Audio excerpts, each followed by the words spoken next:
So this is the Queixada with the Handstand Leg Switch.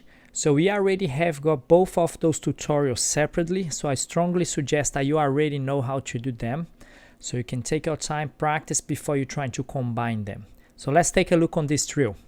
So I'm going to start with my normal Queixada. So instead of landing the leg at the back, I'm going to let my leg twist completely to the side until my hand is flat on the floor, and then I'm going to do the leg switch.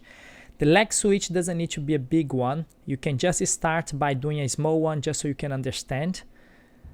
But at this stage, you're supposed to know already how to do the leg switch, the handstand leg switch. And then from here, you can just combine the Queixada with it. It's very important. Once I switch my leg, I keep the gap between my legs open so I can push myself from the floor straight into the base of the Ginga. So with my legs on the middle. So as you can see, I push myself and keep my leg on the same line as the leg that's on the floor.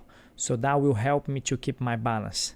So once I do my Queixada, once I get more momentum, I just let my leg swing through. As I place my leg, my hand on the floor, I push off the leg that's on the floor. And the bigger the gap between the legs, the better. But don't worry if you don't have a lot of flexibility or if you want to do with the legs bend at the beginning. But the more you practice, ideally you want to keep the leg straight. It helps to keep the balance as well, and it also helps to keep the momentum going. And also looks nicer with the leg straight and is easier for you to stand up. So I hope that helped, and I see you on the next one.